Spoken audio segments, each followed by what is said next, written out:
श्रीमद् वाल्मीकि रामायण कथा में आप सभी का स्वागत और अभिनंदन है। आप सुन रहे हैं अध्यात्म मास्टर द्वारा प्रसारित वाल्मीकि रामायण बालकांड एकोनत्रिंशः सर्ग।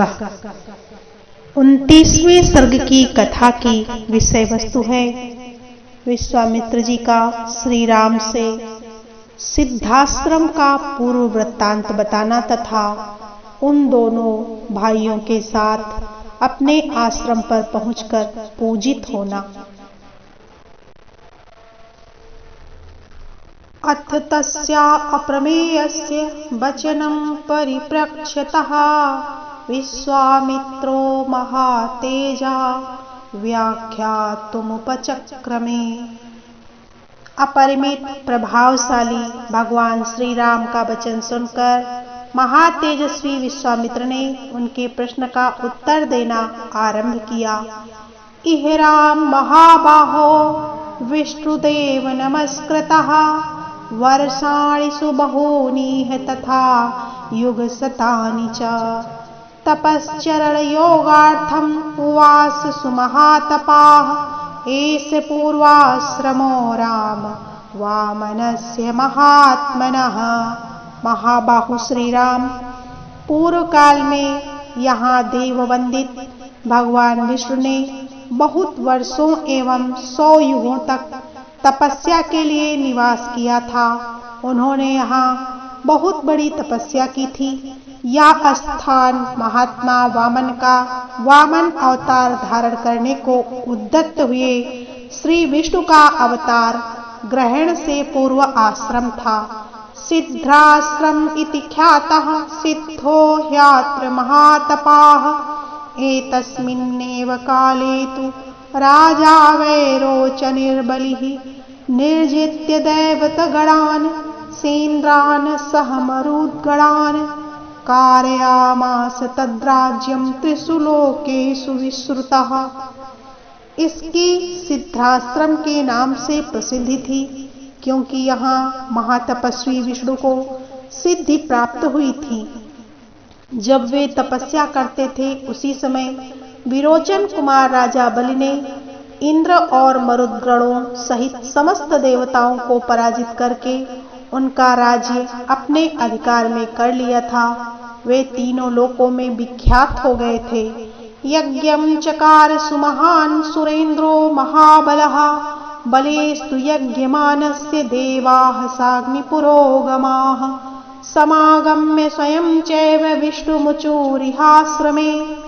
उन महाबली महान असुरराज ने एक यज्ञ का आयोजन किया।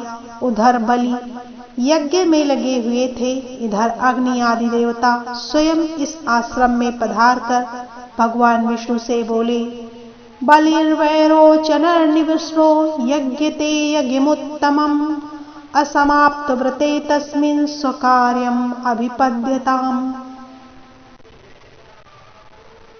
सर्वव्यापी परमेश्वर विरोचन कुमार बलि एक उत्तम यज्ञ का अनुष्ठान कर रहे हैं। उनका वह यज्ञ संबंधी नियम पूर्ण होने से पहले ही हमें अपना कार्य सिद्ध कर लेना चाहिए। ये चैनाभिवर्तन्ते याचितार इतस्ततः यच्च तत्र यथा वक्ष सर्वे तेभ्यः प्रयच्छति। इस समय जो भी याचक इधर उधर से आकर उनके यहाँ याचना के लिए उपस्थित होते हैं, वे गो भूमि और सुवर्ण आदि संपत्तियों से जिस वस्तु को जो लेना चाहते हैं उनको वे सारी वस्तुएं राजा बलि यथावत रूप से अर्पित करते हैं। स्वतं सुरहितार्थाय मायायोगमुपाश्रितः वामनत्वं गतो विष्णु कुरु कल्याणमुत्तमम्।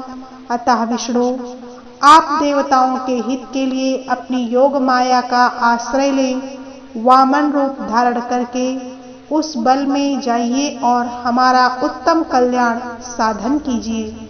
एतस्मिन् अनंतरे राम कश्यपो अग्नि समप्रभा आदित्या सहितो राम दीप्यमान इवोजसा देवी सहायो भगवान दिव्यं वर्ष सहस्रकम् व्रतम समाप्य वरदम तुष्टाव मधुसूदनम। श्री राम। इसी समय अग्नि के समान तेजस्वी महर्षि कश्यप धर्मपत्नी अदिति के साथ अपने तेज से प्रकाशित होते हुए वहां आए। वे 1,000 दिव्य वर्षों तक चालू रहने वाले महान व्रत को अदिति देवी के साथ ही समाप्त करके आए थे। उन्होंने वरदायक भगवान मधुसूदन की इस प्रकार स्तुति की। तमोमयम तपोमयम तपोराशिं तपोमूर्तिं तपात्मकं तपसा त्वां सुतप्तेन पश्यामि पुरुषोत्तमम्। भगवान, आप तपोमय हैं, तपस्या की राशि हैं, तप आपका स्वरूप है, आप ज्ञान स्वरूप हैं। मैं भली भांति तपस्या करके उसके प्रभाव से आप पुरुषोत्तम का दर्शन कर रहा हूँ। शरीरे तव पश्यामि जगत् सर्वमिदं प्रभो त्वमनादि रतिर्नेद्यं स्वात्महां शरणं गता। हे प्रभो, मैं इस सारे जगत में आपके शरीर में स्थित देखता हूँ। आप अनादि हैं, देश काल और वस्तु की सीमा से परे होने के कारण आपका इदमत्थ रूप से निर्देश नहीं किया जा सकता। मैं आपकी शरण में आया हूँ। तमुवाच हरिः प्रीतः कश्यपं गतकल्मषं वरं वरे भद्रं ते वराहो असीमतो मम। कश्यप जी के सारे पाप धुल गए थे। भगवान श्री हरि ने अत्यंत प्रसन्न होकर उनसे कहा, महर्षि, तुम्हारा कल्याण हो। तुम अपनी इच्छा के अनुसार कोई वर मांगो, क्योंकि तुम मेरे विचार से वर पाने के योग्य हो। तत्श्रुत्वा वचनं तस्य मारीचः कश्यपो अब्रवीत् आदित्या देवतानां चमं चैवानुवाचितं वरं वरद सुप्रीतो दातुमर्हसि सुव्रता पुत्रत्वं गच्छ भगवन् आदित्या मम चानघ। भगवान का यह वचन सुनकर मरीचि नंदन कश्यप ने कहा, उत्तम व्रत का पालन करने वाले वरदायक परमेश्वर, संपूर्ण देवताओं की, अदिति की तथा मेरी भी आपसे एक ही बात के लिए बारंबार याचना है।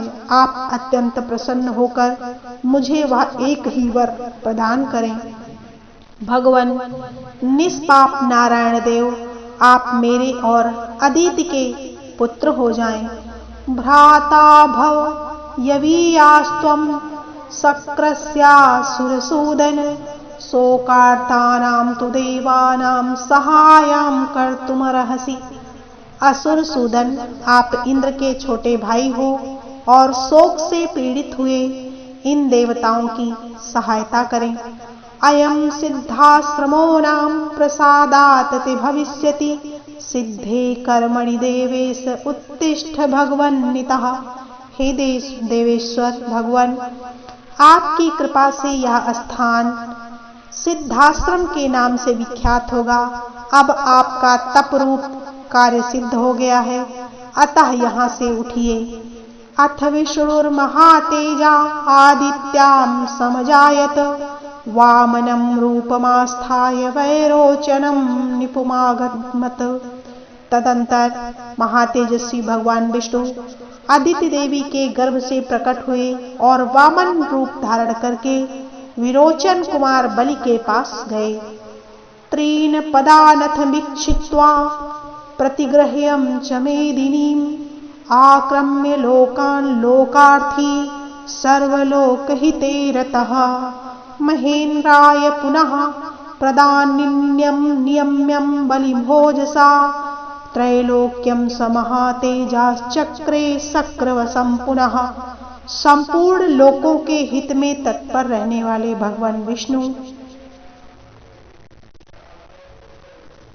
बलि के अधिकार से त्रिलोकी का राज्य ले लेना चाहते थे, अतः उन्होंने 3 पग भूमि के लिए याचना करके उनसे भूमि दान ग्रहण किया।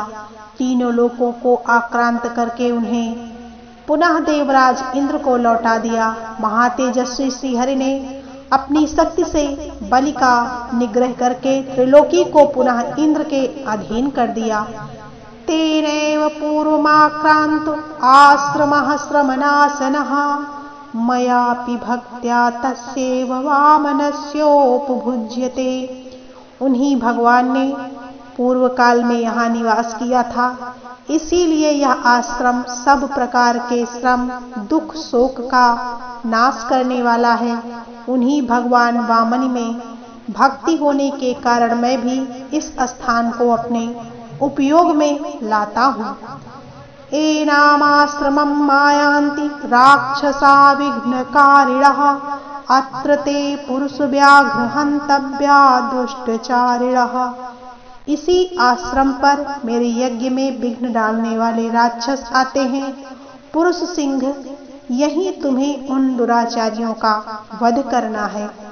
अद्य गच्छामहे राम सिद्धाश्रमम् उत्तमं तदाश्रम पदम तात तवाप्ये तद यथामम। श्री राम, अब हम लोग उस परम उत्तम सिद्धाश्रम में पहुंच रहे हैं। तात वह आश्रम जैसा मेरा है वैसे ही तुम्हारा भी है। इत्युक्त्वा परम प्रीतो गृह्य रामं सलक्ष्मणं प्रविशन्याश्रमं पदं व्यरोचयत् महामुनिः ससीव गतनिहारः पुनर्वसु समन्वितः।